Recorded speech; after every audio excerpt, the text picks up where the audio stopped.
estudar o texto que se encontra no Evangelho segundo Marcos, no capítulo 4, a partir do versículo 22. E as crianças estão aqui hoje também para acompanhar aí o nosso culto de Santa Ceia. Que bom que vocês estão aqui. Marcos capítulo 4, versículo 22. Está escrito assim: pois nada está oculto, senão para ser manifesto, e nada se faz escondido, senão para ser revelado. Se alguém tem ouvidos para ouvir, ouça.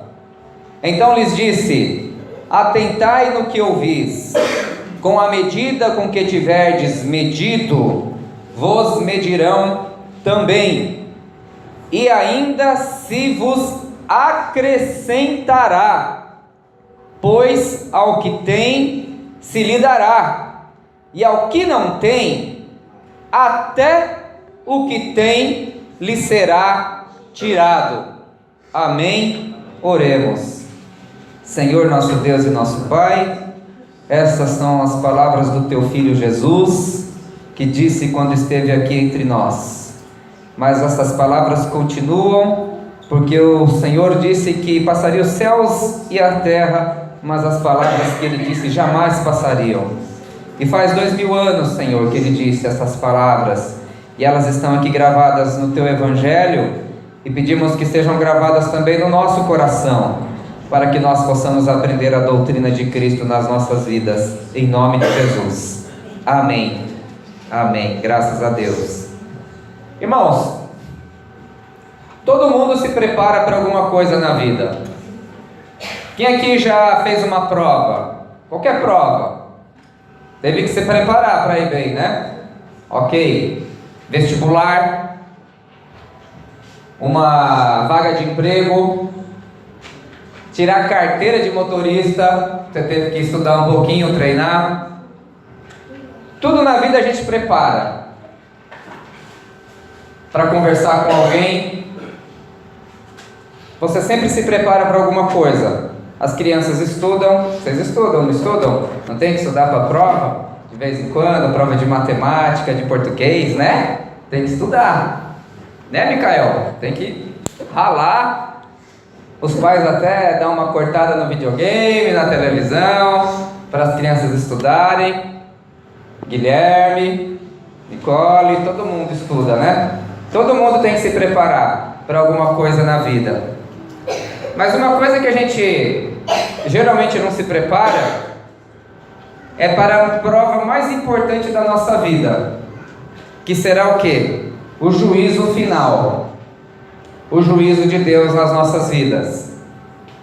Cada um de nós tem que procurar estar preparado para encontrar com o seu Senhor hoje, conforme foi dito hoje na abertura.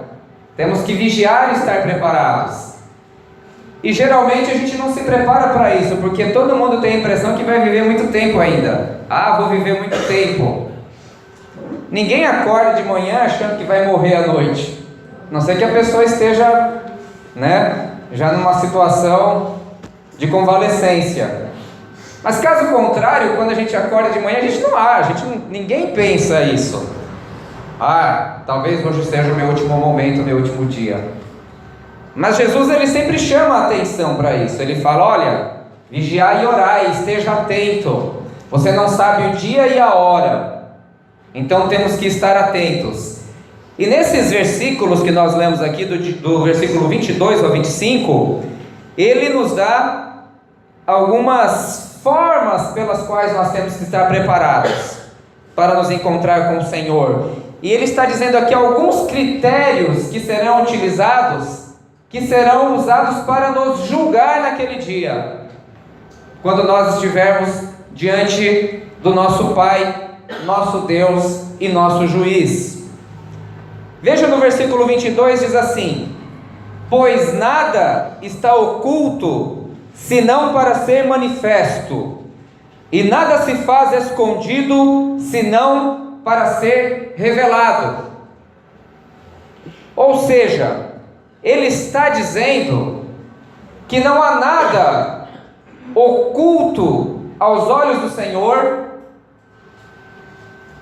que ele não possa utilizar para que seja um critério no dia do nosso julgamento.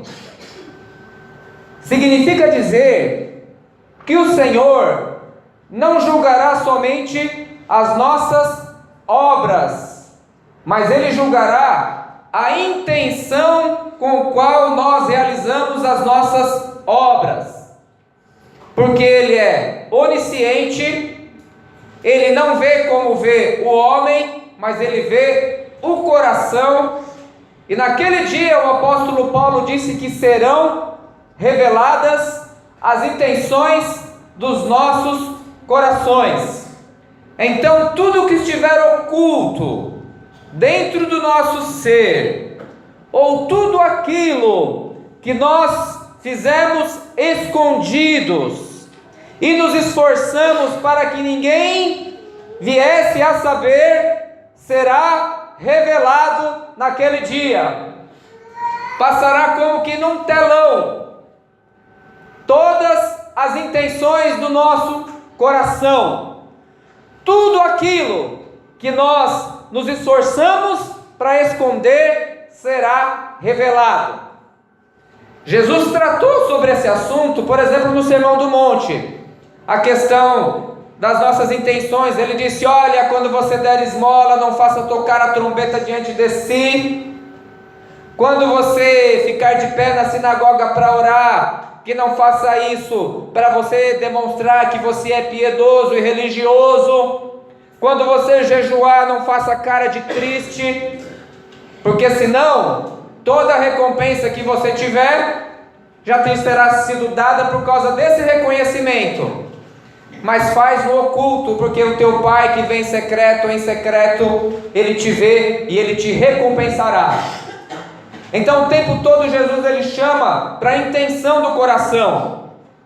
Há um exemplo, por exemplo, lá nos evangelhos, quando uma mulher utiliza um perfume super caro para ungir Jesus, disse que Judas olhou e falou: está desperdiçando o perfume, poderia vender e dar para os pobres. Uma desculpa piedosa, uma desculpa bonita, parecia até que ele estava preocupado com os pobres, mas na verdade ele só estava dizendo aquilo porque ele era o tesoureiro da igreja. Enquanto tesoureiro da igreja, ele pegava dinheiro para ele porque ele era ladrão. Então ele deu uma desculpa bonita, mas a intenção do coração dele era uma intenção ruim.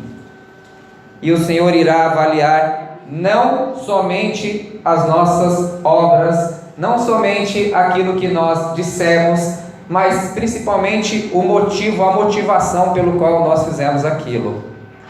Por isso que nós temos que aprender a arte de purificar o nosso coração e as nossas intenções naquilo que nós fizermos, porque somente intenções puras, somente intenções santas receberão galardão naquele dia. Por isso que tudo que você fizer, como foi dito na abertura hoje aqui, precisa ser feito com amor, porque Deus é amor, e somente as obras feitas em amor permanecerão para a eternidade, porque Deus é amor. Então, precisamos aprender a avaliar as nossas intenções naquilo que nós fizermos. Então esse é o primeiro critério que Jesus deu: avalie suas intenções naquilo que você estiver fazendo. Se você estiver fazendo ainda que uma obra boa, mas com uma intenção ruim, aquilo não vai ser bom no dia do juízo, porque Deus não vê como vê o homem, mas vê o coração. Ele dá um segundo critério que se encontra no versículo 24. Diz assim: então lhes disse: atentai no que ouvis, com a medida que vocês tiverem medido, vocês também serão medidos, e ainda será acrescentado. e ainda será acrescentado. O que significa isso? Qual é o segundo critério? O segundo critério é o seguinte: o modo como você medir o seu próximo será usado para medir você. Dito de outra forma, o critério que você usa para julgar o seu irmão será usado para julgar você. O mesmo critério, o seu critério, a sua medida. Não pense assim nos mandamentos de Deus, pense no seu critério de justiça, no seu critério do que é certo ou errado, no seu critério do que é bom ou mal. Nós usamos esse nosso critério interior para julgar a atitude do outro. Então a gente diz assim: ele não pode roubar, ou ele não pode matar, ou ele não pode ter falado dessa forma, com base num critério seu. Todos os seres humanos têm isso: ética, moral. O budista, o espírita, o evangélico, o católico, o ateu. Pois Jesus está dizendo que esse mesmo critério que eu tenho para avaliar o outro será utilizado para avaliar a minha vida.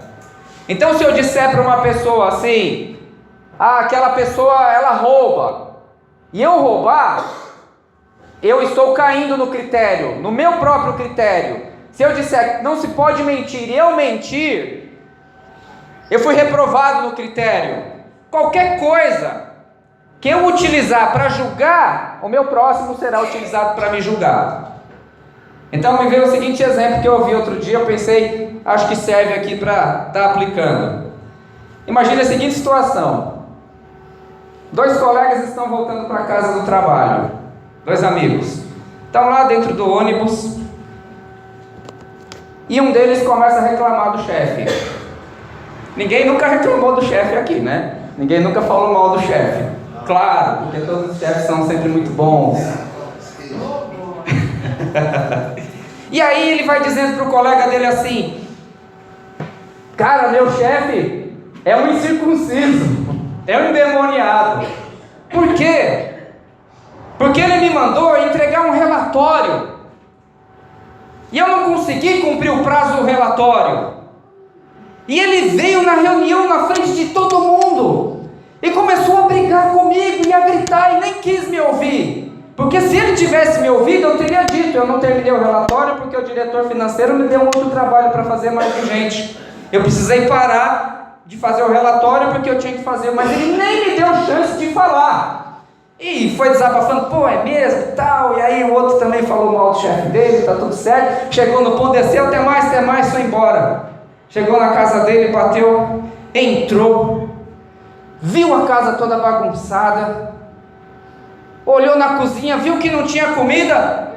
Caramba, mulher, eu chego morrendo de fome em casa, e essa bagunça, eu trabalho para sustentar o nosso lar, e você deixa essa bagunça, e não tem comida, e eu trabalho o dia inteiro, saio para trabalhar às 5 horas da manhã. Olhou na cara da mulher, a lágrima caiu. A mulher disse: meu querido, eu tive que ir para a escola buscar o nosso filho, porque ligaram aí, ele estava doente, tive que levar no hospital, estava lá até agora. Ou seja, o mesmo critério que ele utilizou para julgar o chefe dele, ele foi lá e caiu no mesmo critério dele. Entende? Então o tempo todo isso acontece na vida da gente. O mesmo critério que a gente usa para avaliar o outro é o mesmo critério que vai ser utilizado. Só que Jesus ele diz assim: mas ainda será acrescentado. Ele diz: ainda será acrescentado. Por quê? Porque você não vai ser julgado apenas segundo o seu critério. Você vai ser julgado com base na santidade e na lei perfeita de Deus. Nós. Por isso que será acrescentado. O que ele está dizendo é o seguinte: que bastava o seu critério para você ser condenado. Bastava o seu critério. Mas ainda será acrescentado. Porque não é só de acordo com o seu critério. Você já deve ter se perguntado assim: por que quando o evangélico pisa na bola, um crente pisa na bola, todo mundo fica assim tão escandalizado? O católico pisa na bola, ninguém fala nada. O espírita pisa na bola, ninguém fala nada. O ateu, mas quando é um crente que pisa na bola, está aqui: ainda se vos acrescentará. Por quê? Porque nós temos um critério muito alto para falar com a sociedade, chamamos os outros de imorais e que precisam se arrepender. Aí, quando nós pisamos na bola, o mesmo critério é utilizado para nos julgar. Só que ainda é acrescentada, porque diz: pô, não é você que vivia dizendo que não podia fazer, agora está fazendo?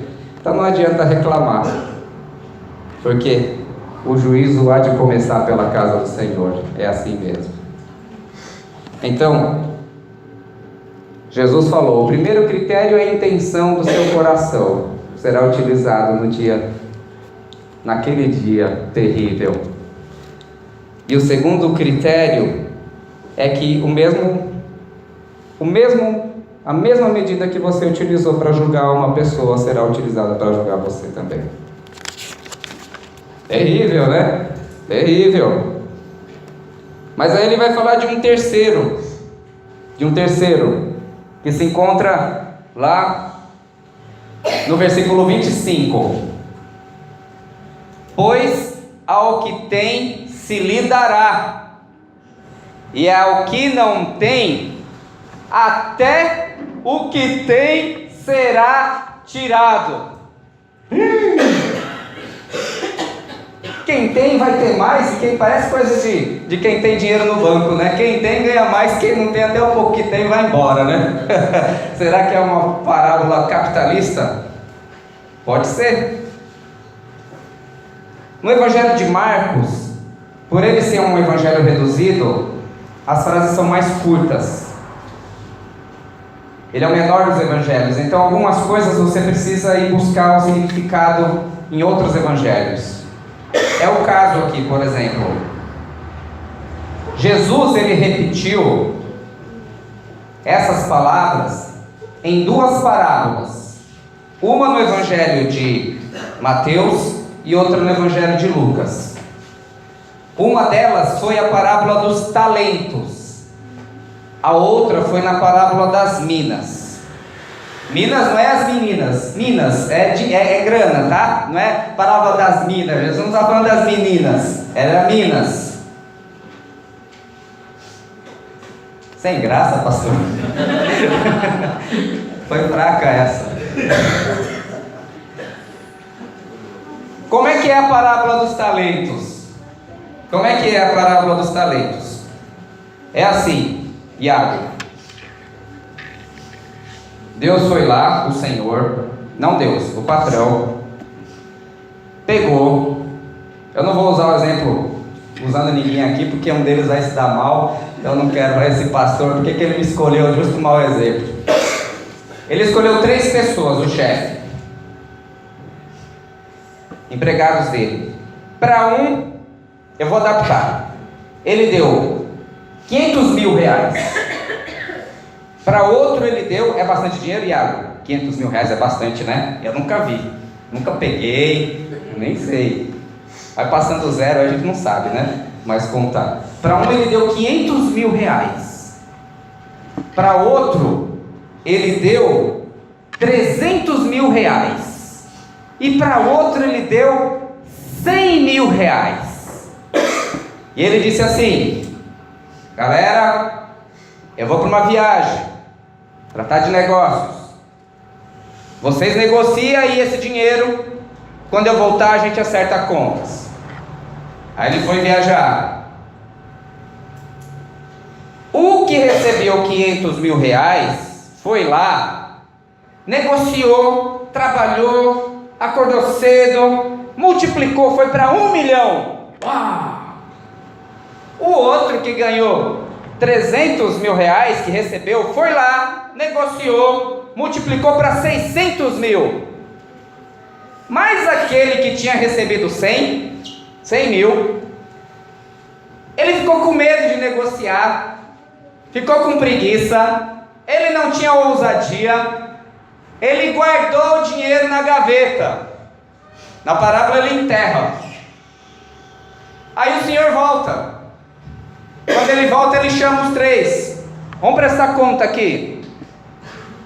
O primeiro diz assim: chefe, tu me destes 500 mil, negociei, virou 1 milhão. Oh, muito bem, servo fiel. No pouco fostes fiel, sobre muito te darei. Venha para o descanso do seu Senhor. E aí levou ele lá para o spa, umas férias, um cruzeiro, e deixou com ele lá 1 milhão. Aí veio o outro que ganhou 500 mil. Olha, chefe, tu deixou 500 pau comigo aqui, ó. Não? Quanto? 300, só prestando atenção. Negociei 600 mil. Oh, fostes fiel no pouco, sobre muito te darei. Entra no descanso do teu Senhor. Esse aí ganhou um passeio aí, vai. O outro foi para o cruzeiro, esse daí foi, um foi para uma viagem internacional, esse foi para uma viagem nacional. André está me olhando meio torto assim, eu não estou distorcendo, eu estou só adaptando. Aí o último chegou, sabe o que é, chefe? O negócio está difícil, a situação está feia. Ó, eu sei que você é meio bravo, que você é meio exigente. Pegou e devolveu 100 mil, eu guardei na gaveta, tá aqui os 100 mil. O cara olhou: servo mal. Você podia pelo menos ter deixado no banco, que eu ia pegar com juros e correção monetária. Tira do que tem 100 e dá para o que tem 1 milhão. Mas Senhor, ele já tem 1 milhão. Ao que tem, mais ser-lhe-á dado. O que não tem, até o pouco que tem, será arrancado. Jogai-o nas trevas exteriores. Essa é a parábola. Para explicar isso que Jesus diz. Essa é a parábola dos talentos. Você verá ela em Mateus 25, de 14 a 30. Na parábola das minas, que está em Lucas 19, de 11 a 27, é um pouco diferente. O valor que o patrão deu foi igual para os três: 200 mil para um, 200 mil para o outro, 200 mil para o outro. Um chegou a 400 mil, outro chegou a 300 mil, mais um guardou. É o mesmo raciocínio, a diferença é que o valor era igual. Geralmente se entende que na parábola dos talentos tem a ver com os dons que você recebeu para trabalhar para o Senhor. E na parábola das minas se entende que são as mesmas chances que uma pessoa tem em sua própria vida, a própria vida em si. Todos receberam vida, todos receberam o dom da existência. O que você fez com a sua vida? Um multiplicou bastante, outro um pouco menos e outro não fez nada. Esse que não fez nada tem a mesma história. Tira desse que tem pouco e dá para o que tem muito. Então o terceiro critério do nosso julgamento diante de Deus é: o que é que nós fizemos com aquilo que nós recebemos? Se nós multiplicamos, se nós trabalhamos, se aquilo de alguma forma foi espalhado, gerou serviço, gerou abundância, é uma multiplicação que valerá entrar no descanso do Senhor. Mas se o talento foi enterrado, se a mina foi enterrada, se o dinheiro, se o valor foi enterrado e não gerou multiplicação, fora da minha presença. É o terceiro critério. Então o primeiro critério é a intenção do nosso coração. O segundo é o modo como nós julgamos as outras pessoas. E o terceiro é se nós multiplicamos aquilo que nós recebemos. E aí, será que a gente passa nessa prova? Essa é a prova que a gente tem que estar preparado. Essa, Gabi, são as perguntas que seriam feitas, como você disse no começo. Temos que estar atento, vigiar e orar. Se não vigiarmos e orarmos e o Senhor nos chamar hoje, são essas perguntas que seriam feitas. São esses os critérios. Pastor, o que eu faço então?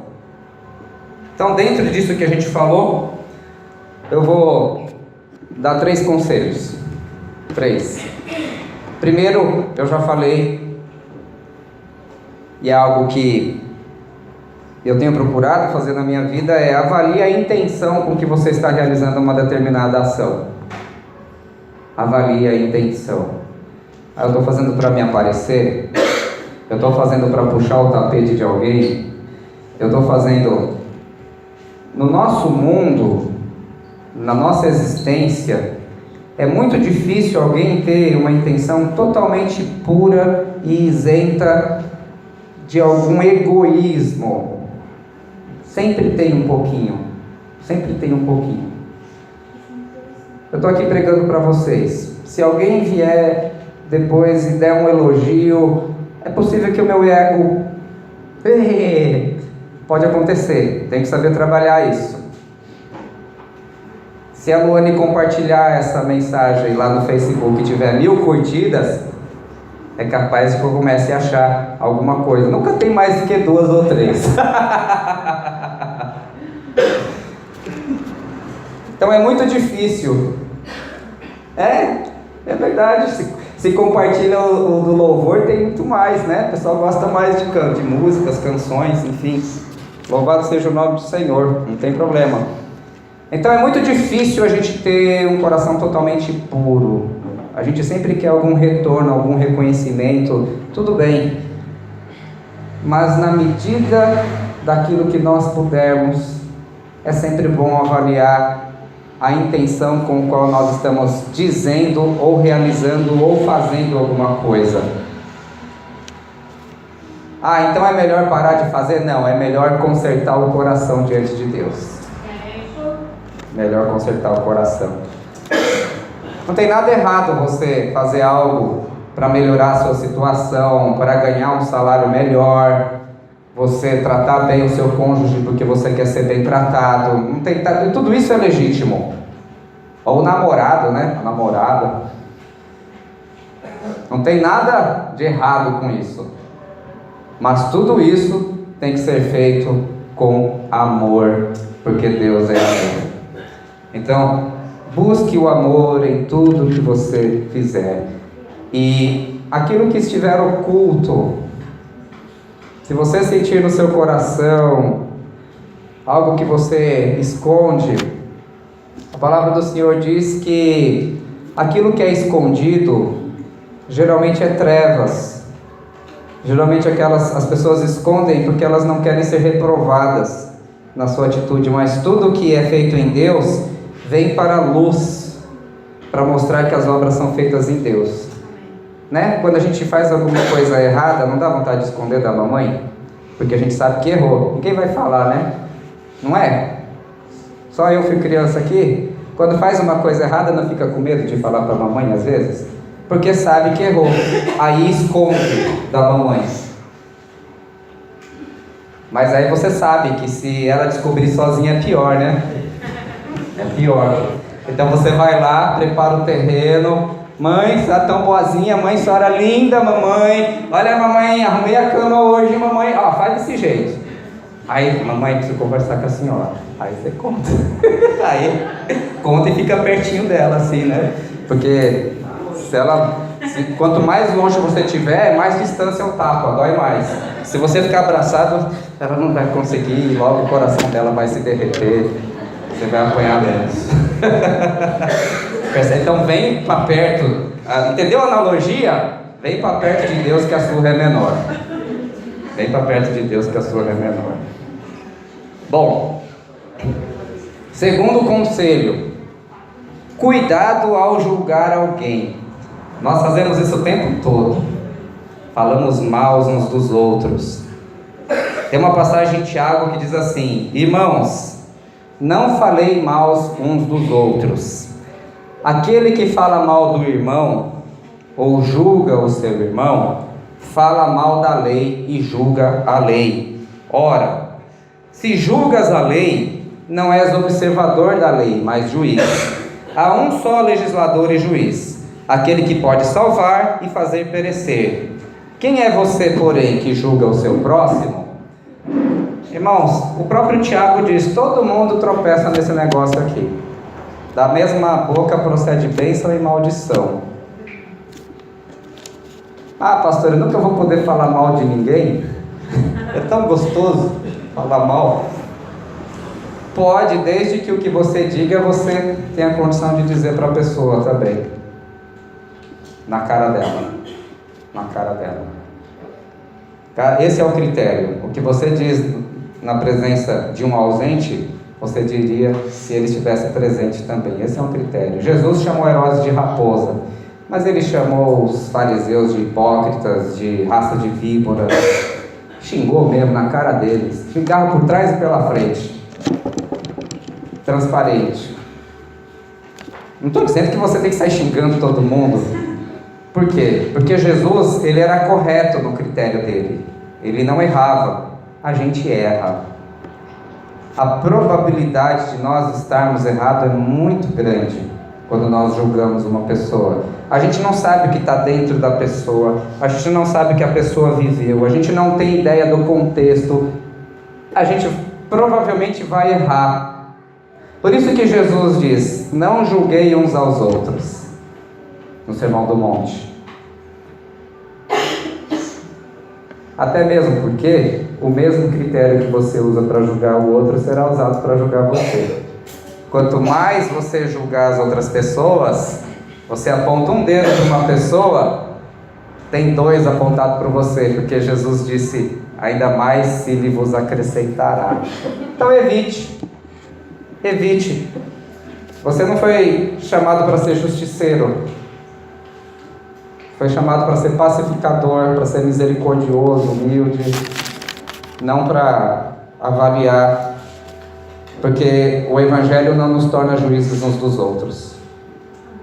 Não nos torna juízes uns dos outros. E finalmente, o último conselho é: faça o melhor que puder com o que você recebeu. Mas não enterre o talento, não enterre o dom, não enterre suas capacidades. No ponto de vista ministerial, leve a sério o que o Senhor te deu enquanto dom e faça o melhor que você puder.